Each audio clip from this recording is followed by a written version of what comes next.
Stump Station episode 24, and this is Unfiltered, where we go deep into the fitness industry as well as self-development and uncover some incredible people here in Saudi Arabia. And today we are with Sarah, so welcome. Thank you so much. And you've done some amazing things. You've worked with the Olympics, the Paralympics, you've got your own run club, like you've done so much. But for anyone that doesn't know you, who are you? My name is Sarah. Naturally, I just say my name is Sarah and that's it. But, well, by profession, I'm a physician. I'm a physiatrist. I work with people who have disabilities and help them to regain function and independence in their daily life. I have a personal interest in sports medicine, and that's because at a very young age, I was interested in sports. That led me to, one, starting my own run club, and then two, working with the Olympics Paralympics, just like you mentioned. Honestly, it's so amazing because you're doing so many things. Like you've literally just said, you know, run club, Paralympics, Olympics, even like yoga, I think you mentioned. Oh, yeah. Yeah, and it's like so many things that you're doing. And how do you manage juggling all of this, first of all? Well, I mean, I don't want to say the classic thing, which is time management. But I mean, if you really like something, you want something, you figure it out. And at the same time, I'm very lucky that I've chosen a profession that gives me that extra time to work on what is called hobbies to most. I just take my hobbies seriously.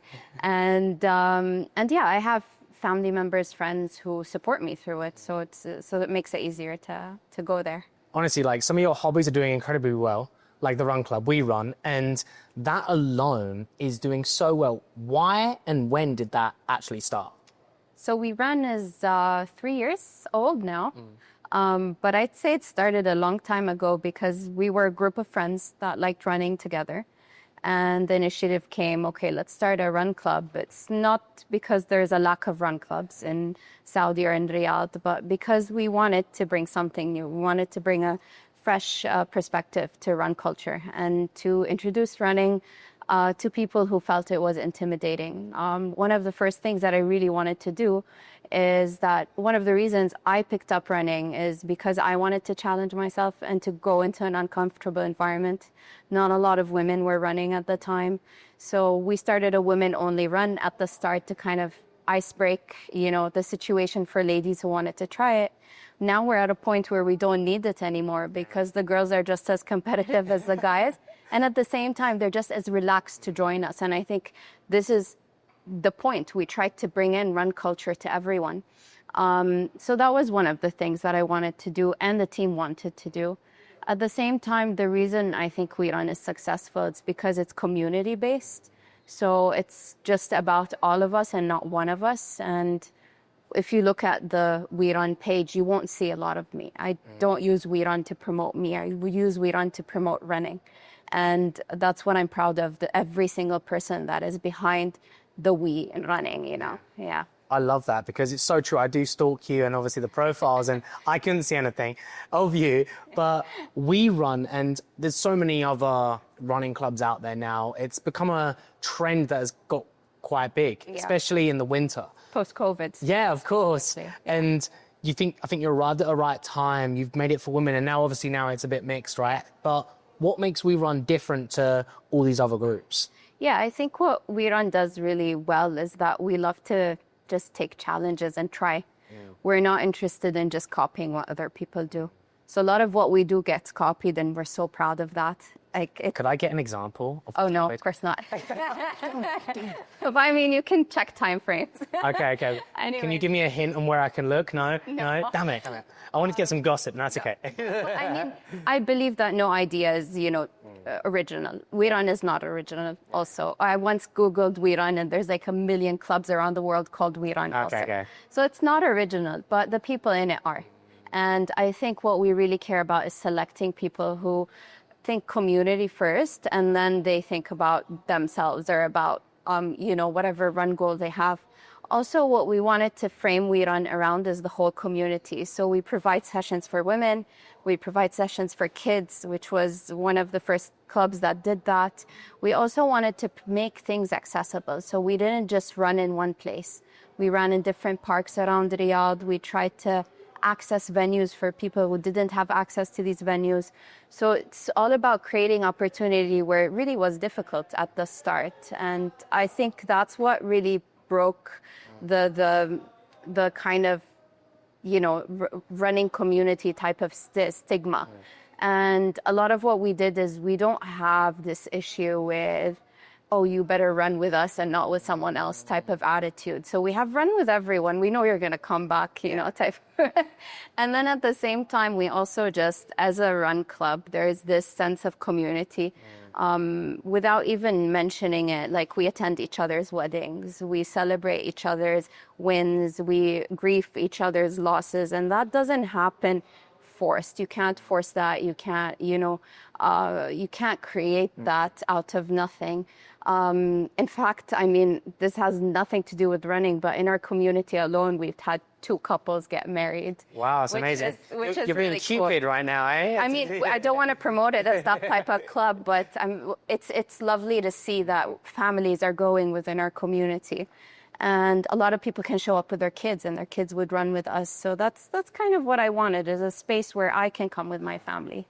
From what it sounds like, because I see a lot of run clubs out there that are very focused on competitive and very much trying to, okay, obviously you might be competitive, but I mean like trying to hit massive PBs, and that's kind of their focus. Yeah. Whereas you're very like family oriented, doing things for everyone, for the general public, especially like women and families and kids to be able to enjoy this outside, right? Yeah, I mean, we do have a very versatile type of group. Like we have people who are running their sub 25Ks on the group. And then we have the 5Ks that take 45 minutes, 50 minutes. But the thing is that what we do is that we understand that everybody's milestone is different, So, for example, every once in a week, one of the coaches would ask, okay, who did a PR today? And one person would say, I ran my first 10K. And then another person would say, oh, I ran, my 10K in like under an hour, or I ran my 5K in 20 minutes. So we have that versatility, but we celebrate them all at the same level. And we never wanted to create that segregation, because the moment you do that, new people specifically come to the group. They say they started the run and I couldn't catch up. Yeah. They'll never come That happens again. a lot, yeah. Yeah, and it also kind of ruins the idea of making running attractive. So that was the whole point of We Run. At the same time, what we started before any other run club is we did structured running. So every season, which is directly after Ramadan, we do a 5K program, and then we finish that with a 5K race that is hosted by We Run. And then after that, we do a 10K program. So the same people move from 5K to 10K. Yeah. And after the 10K race, also hosted by We Run, we then go into Riyadh marathon training. Oh, wow. So we don't leave our runners just running randomly, possibly going into multiple injuries, not understanding recovery. Another thing that we added is one of our key values is becoming knowledge-led. So we do workshops, and workshops means we stop running, we pick a cafe like this, we sit down and we bring professionals to talk to the runners, whether they're strength and conditioning coaches, sports med docs, nutritionists, and they answer the questions that my coaches don't have the time to, explain to you what you should eat pre, post, whatever during race, while they're running with you, trying to pace you at 4:30. Yeah. So these are things that we started, and we're very proud to see other groups really following that path. Honestly, that's way more depth and how much you truly care about your people than I even imagined, because you're truly trying to not only educate but help them progress over time. And whether that's be a newbie going from nothing to 5K to 10K or maybe in a half marathon, or just educating people that want to really perform better. And it sounds like you really, really, really care about the people that are there, which is truly amazing. Yeah. And at the beginning, when you started it, like you said, it was for women. And I feel like back in the day when I came to Saudi, like nearly 9 years ago, this was when the fitness industry was growing for women. There wasn't many things happening. Now it's booming. We've got, Saudi athletes, Team Saudi. We've got so many great things happening. But what made you, as a Saudi woman, put yourself out there to start doing something like that? Well, I mean, I don't know if I'd say I have put myself out there. I'm really being myself. Yeah. But I think at first I used Instagram, or I currently still use Instagram as a tool of connection. So I don't consume it. I just put things on it and see if I can find people who think the same way. At first, as you mentioned, I had a yoga community, over 150 participants. I had over like 60 practitioners coming in and out of my classes. And it was a way to reach out, to say, hey, I'm teaching Sunday, I'm teaching Saturday. If you want to show up, this is where you show up. This is how much it costs. Yeah. And then slowly that made me actually understand that I love community. I love sports that bring people together. And I slowly started using that as a tool to build Wiran also. Yeah. So now that Wiran has exceeded my expectations, I'm just like watching, I think. You know what I mean? Yeah. So I think it wasn't about putting myself out there, but it's about something that I wanted, which is to find people who wanted to be interested in what I had to offer and what I wanted to find, which is like connection to the community that wanted to be more in wellness and understand wellness correctly. No, of course. I love that because you don't see this as a mindset of being different. You just see it as being your authentic self and going into something you love. And has running always been like a passion for you then? And that's something where you wanted to go with it? Or has it always been sports? What is it for you? I mean, I've done everything from ballet to karate in my childhood. Yeah. And thanks to my mom, she pushed me into everything. Even as a kid, my grandmother would turn on the Olympics and she would say, at the end of the day, you need to tell me the medal tally. So that what got me into, I never wanted to be a super athlete because, to be honest, I never saw a female athlete in my country growing up. Very late in my age was when I was like, oh, okay, that's available to us. I did not know that. So I think it was very important for me to kind of see these role models. And I think of the younger girls now, how much they get to see these amazing female Saudi athletes representing not only nationally, but internationally. What an honor that is. And it opens a window in your mind. You don't know it. I mean, I remember writing my essays for the SATs and using Oprah and Gandhi as my, because at the time we didn't have YouTube. We didn't have a lot of things that, would give us access into that world where we would see these people do exist. And at the same time, these people did exist, but there was no exposure for them. So I didn't know that these amazing women were doing these things around me, although I'd never lived in an environment that said no.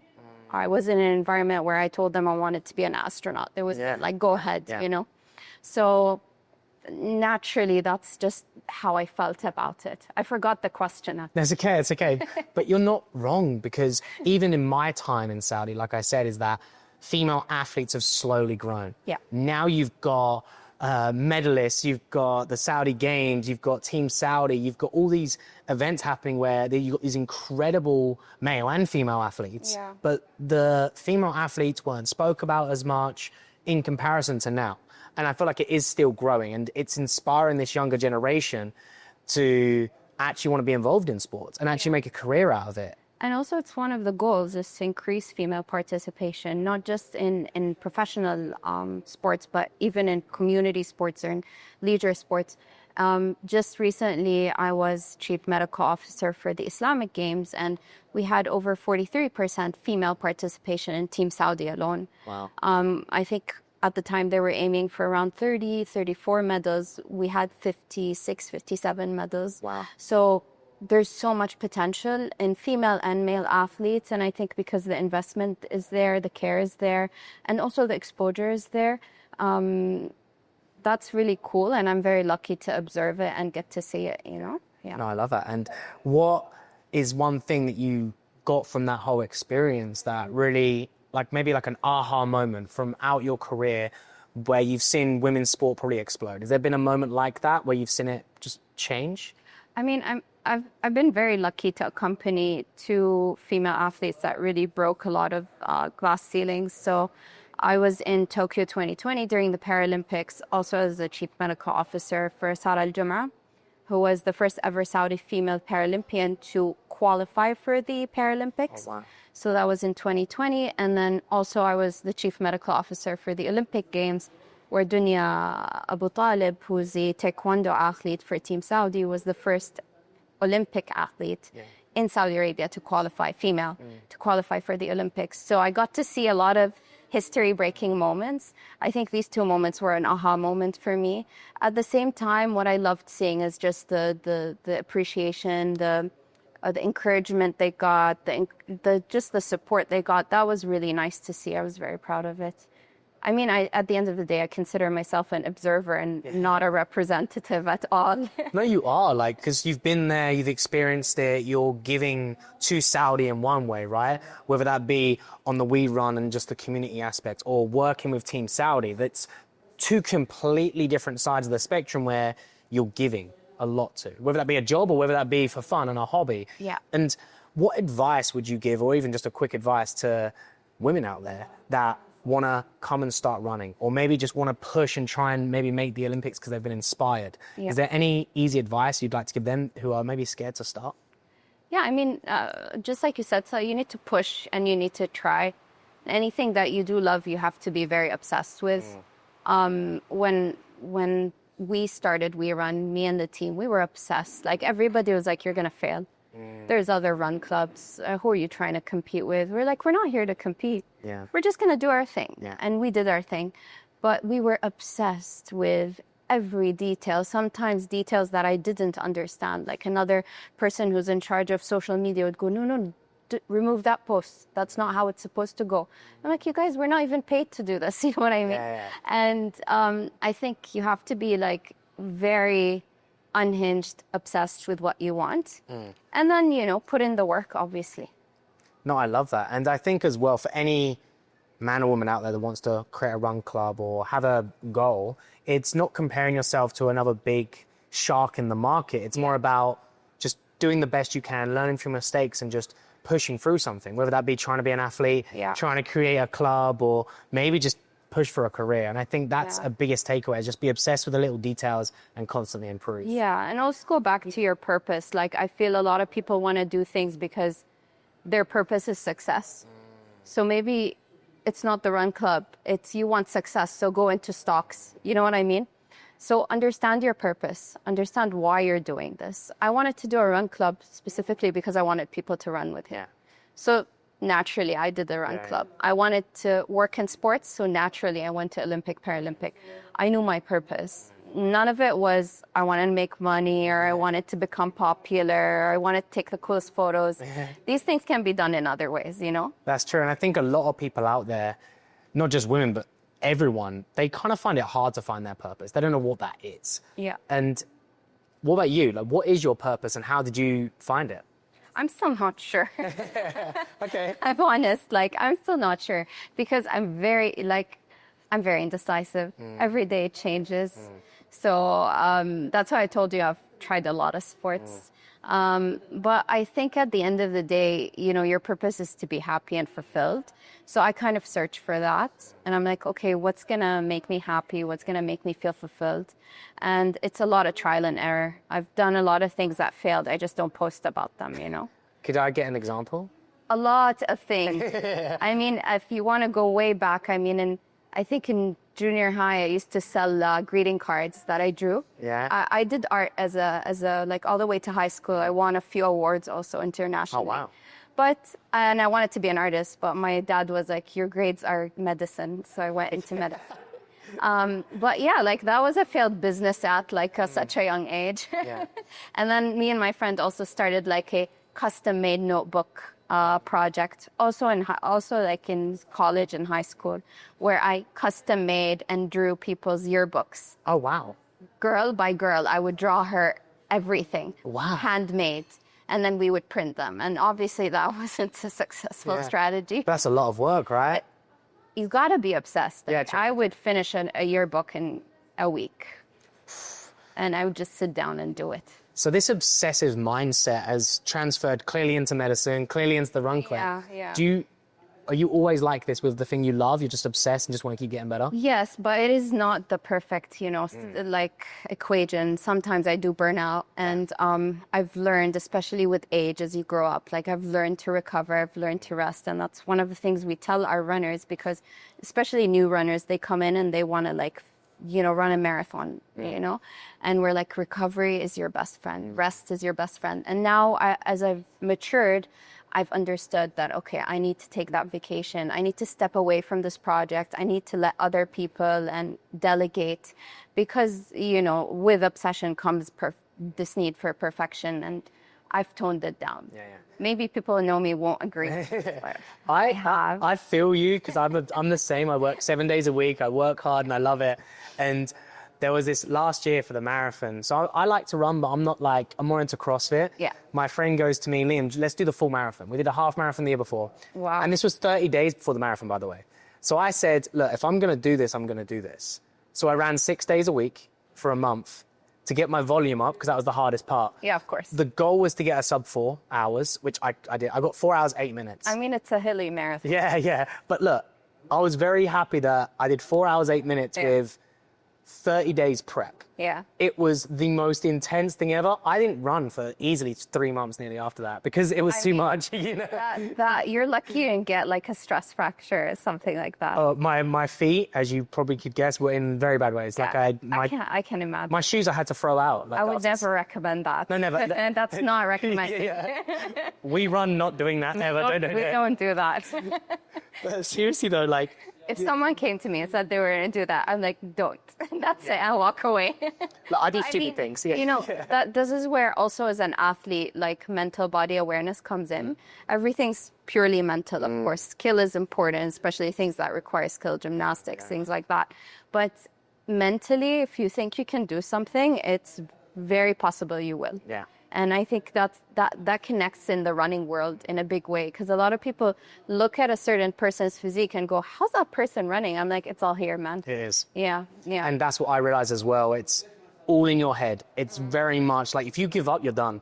And running can really push you on a mental level way more than you realize. And that's what I found out the hard way. Yeah. But I would say the mental hardest part about running is probably the medium to short distances over the long distances. Right. Like the 5Ks and the 10Ks, in my mind, is mentally way harder than physically. Of course, yeah. You know, and everything else is a bit different. But when it comes to an athlete, their mindset has to be completely different compared to a day-to-day person, right? And physically it's demanding. And, you know, you've worked with some incredible people at Team Saudi in the Olympics and the Paralympics. And what is some of the biggest differences you've found athletically or even mindset with an athlete compared to like a day-to-day person?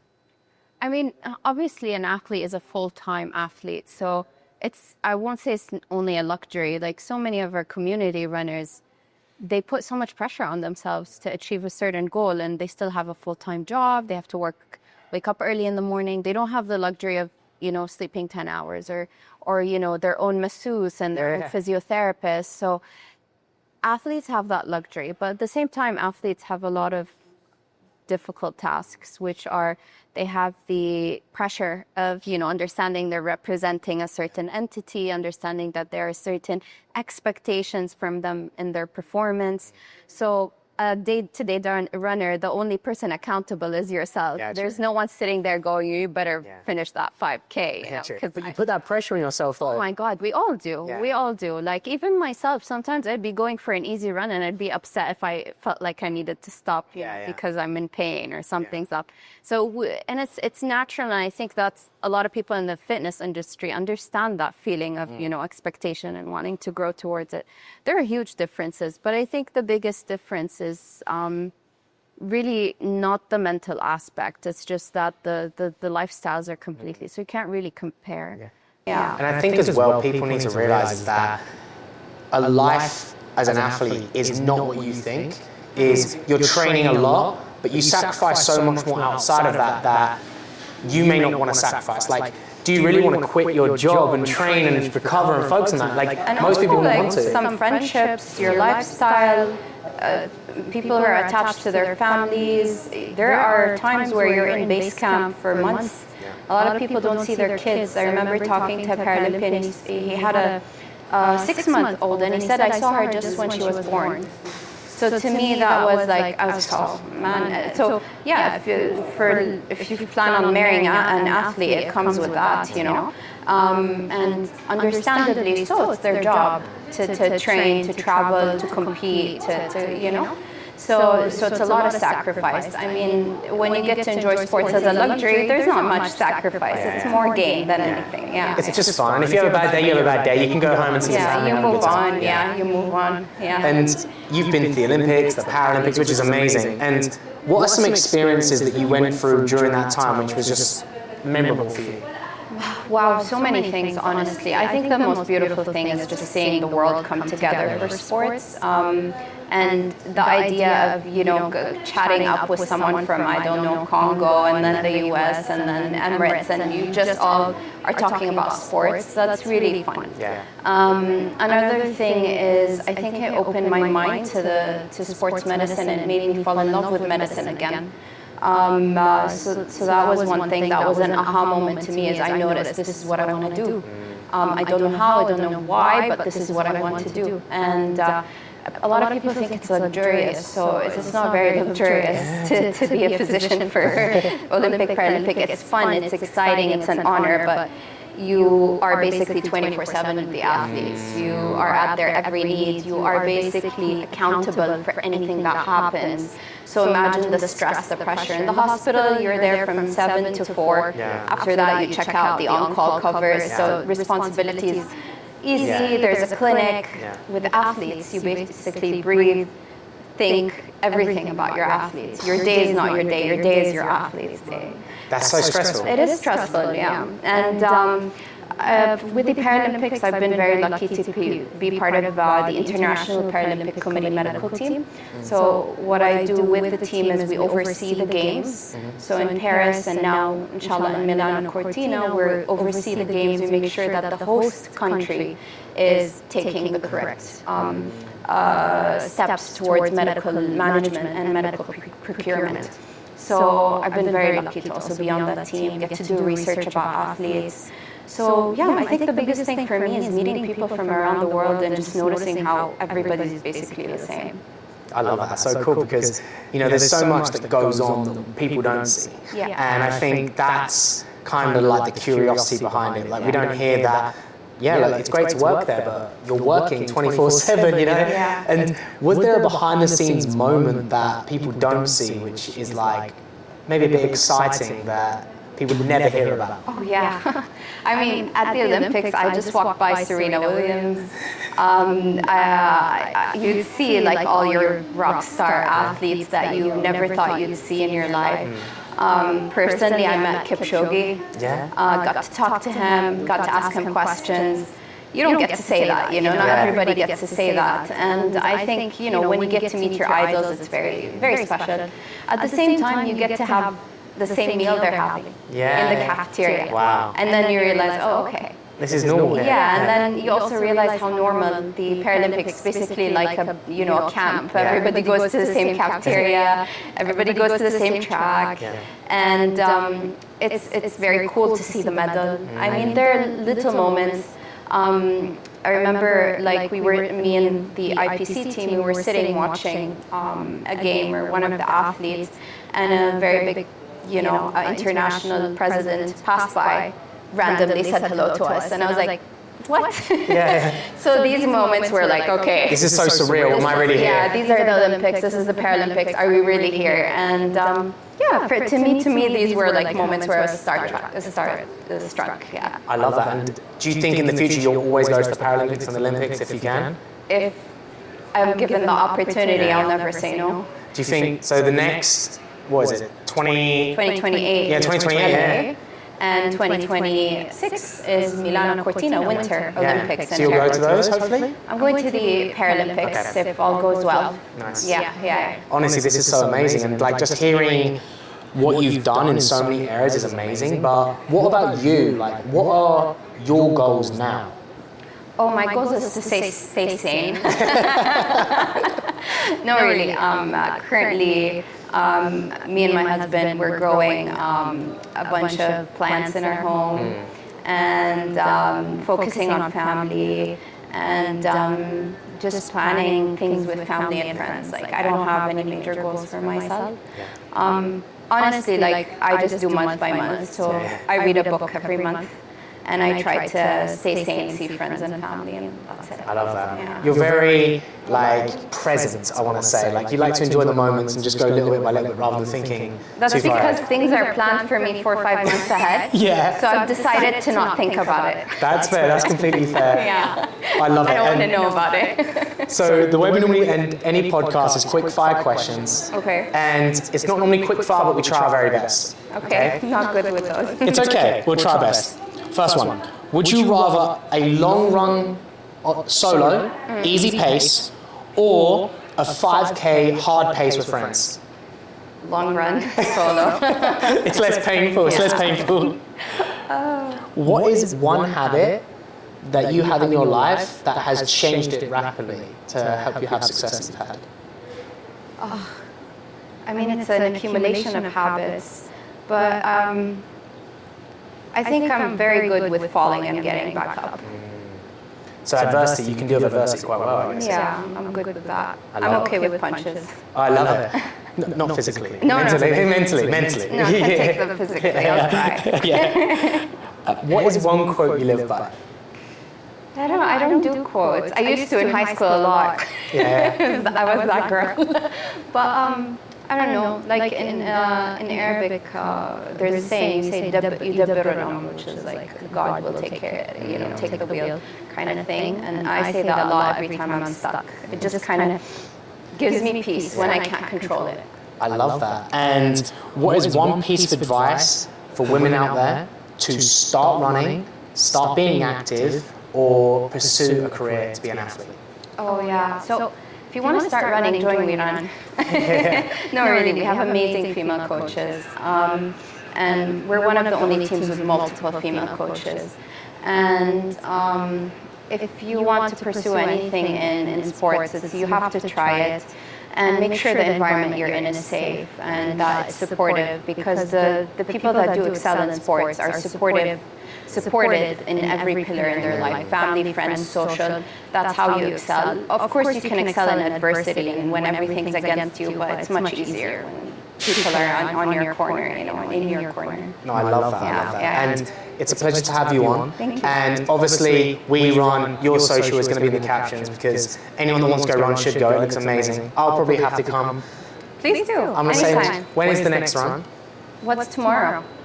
Tuesday? Yeah, we're running tomorrow morning. Tomorrow morning, what time? 5:30 a.m.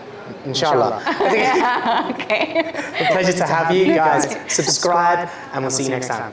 Thank you.